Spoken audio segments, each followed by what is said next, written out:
about this one? I mean, is there a Songs of Ascent? Is there a Songs of Experience? Is there a different album altogether? What might be? Tell us something. Give us a morsel, Adam. Well, this is definitely going to be Songs of Experience. This is going to be taking everything that we've learned in the last 40 years and consolidating and condensing it into one piece of wisdom or advice, which we will distribute at some point.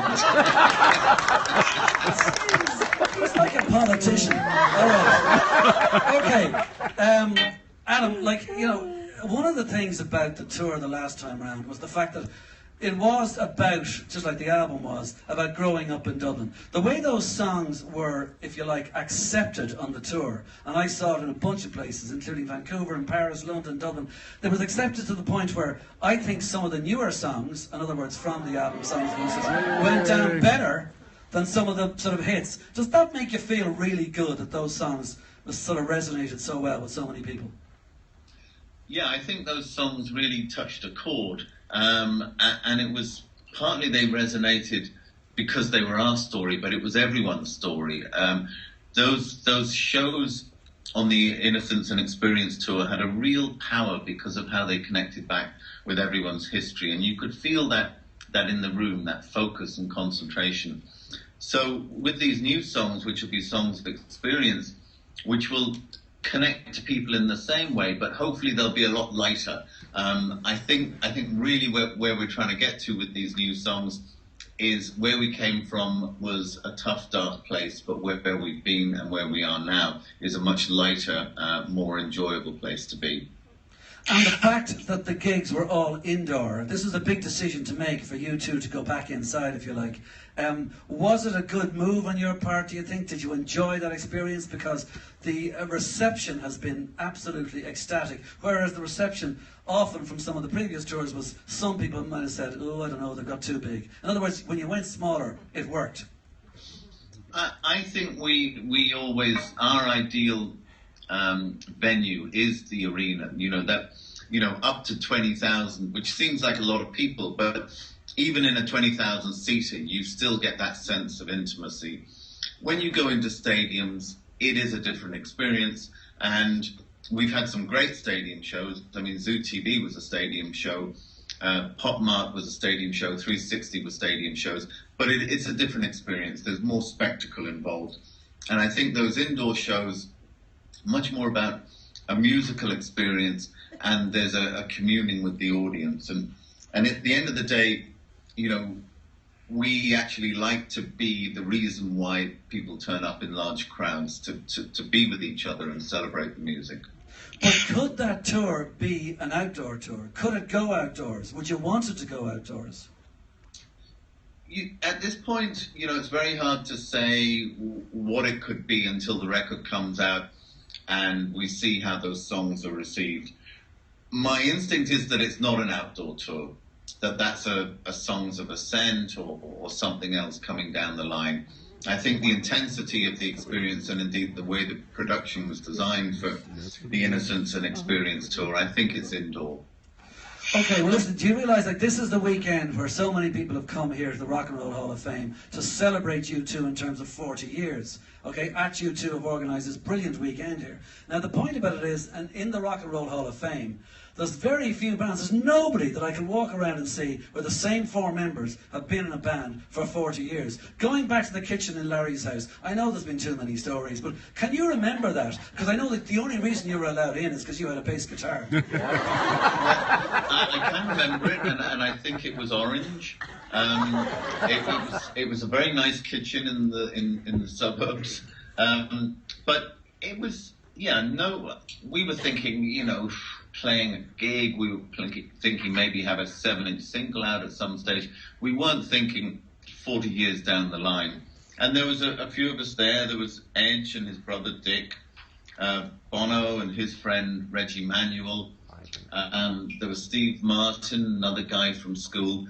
And I mean, it was just, kids getting together to see if they could do anything. And I suppose out of it, the four remaining members of U2 were the ones who just went, this is what we want to do. We signed up for this. And then when you played in the school gym, it was literally like four kind of kitchen table stuck together with gaffer tape, and you stood up there. I mean, like, did you give everything you were to the Beach Boys covers and to Bye Bye Baby of the Bay City Rollers? Were they important to you, these songs? And the Rolling Stones? I think getting to the end of those songs was important. I'm not sure we figured out what to do when we got to the end. We just kind of stopped. But yeah, they were songs that were easy to play and well, easy to play for someone, not so easy for us.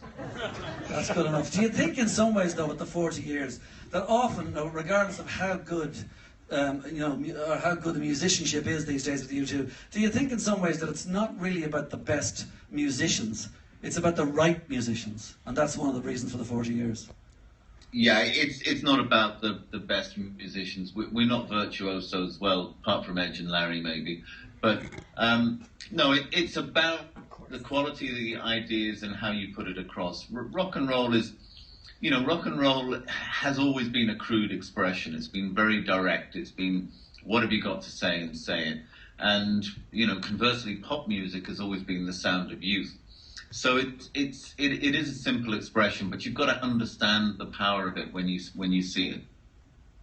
Do you know, the funny thing is that, like, even though you mentioned there about it being crude and all the rest of it, is that, you're seen as the gentleman in U2, and always have been seen as the gentleman in U2, and the great manners that your parents gave you, beat into you, no doubt, as a child. The point I'm making is this, that somebody once said of you that you have this instinct for conflict resolution. Any fights in the studio lately that you had to break up? Nothing recently, no, everyone's been getting on very, very well. The usual musical fights over recording and where to do it and, what to have for dinner, that sort of stuff, but everything's been fine. And what about, pre-Octung Baby, those days? Was it really that bad over in Berlin or back over there in Dublin or whatever? Was it kind of dodgy, and did it come together through conflict? That was one of the reasons why it's the best album for so many people here. It's a great album. Actually, it's probably my favourite record at this point. I think all of this stuff is usually centred around people not being able to articulate what they really want. And the thing about Achtung Baby was none of us really knew what it was going to be or what it was going to sound like. So there was a lot of friction and pulling it in different directions. As it happens, I think what we ended up with was a really, really great record, and there's some fabulous songs on that. And will there be fabulous songs on the next album?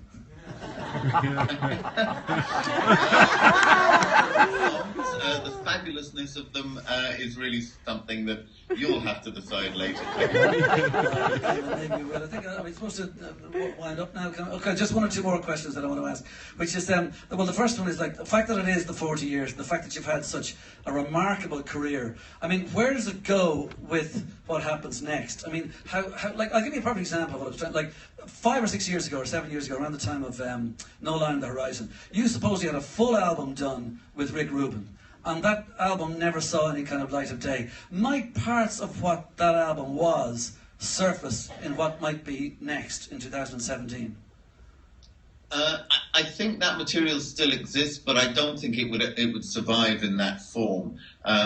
We're very good at going back to things and kind of cannibalizing them and taking the bits that we want. But I think if we were to do anything with Rick, we'd start again from scratch. Songs of Ascent is also in the pipeline. We're going to go back to that at some point. This feels like the end of a cycle for us. This record will probably there'll be some sort of change after that. We just won't be working at the same level of intensity after it. So, the future's wide open. It really depends on where we are in, say, 4 or 5 years' time. And will you be bringing the 2016 tour that people saw, but not that many saw, because there weren't 1,000 dates? There's plenty of other places to bring in 2017. Is that what's going to be live in 2017, what we've seen in 2015? Yeah, that's what we want to do. We want to go back to that tour. We want to add in the extra songs from Songs of Experience, and we actually want to take it round to everyone. Nice. I think we maybe only did 9 or 10 cities the last time around, so really not many people saw it. And Friday night, the first time you properly played this year in terms of an audience out front. I mean, what's it like? Like, is there any kind of we'd say in Ireland, a brown trouser moment? Like, is there anything, do you know what I mean? Like, it can't just be another gig, you know what I mean? Like, did you do a group hug before you went on stage? It's the brown trouser moment. That's very controversial.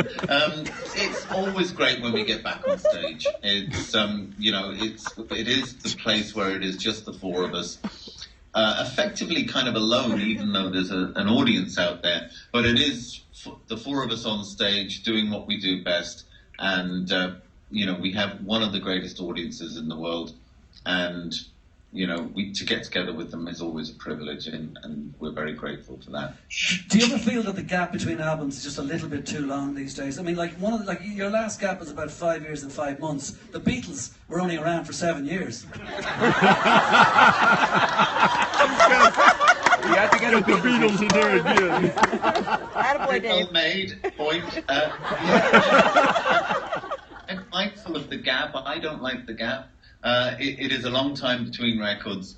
It's just what seems to happen, and we always go into it with the best of intentions that we would do it much quicker, but that doesn't seem to happen. The rule of thumb seems to be each record takes longer than the last. Each record takes longer than the last. Well, let's hope it's not as long for next time round, because we were supposed to get something in 2016. We got nothing.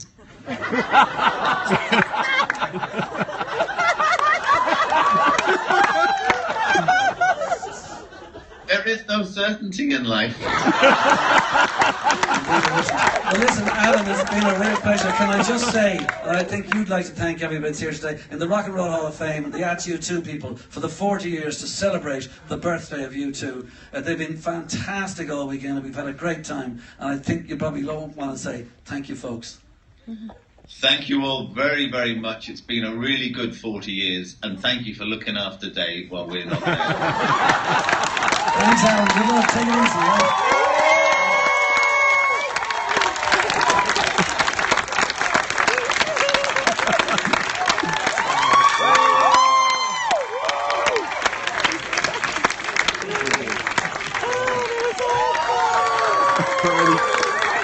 That was excellent.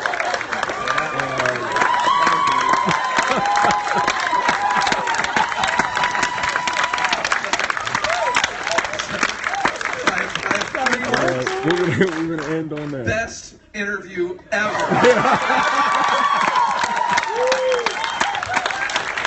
About time somebody See you asked guys a little bit later. You still didn't get the title of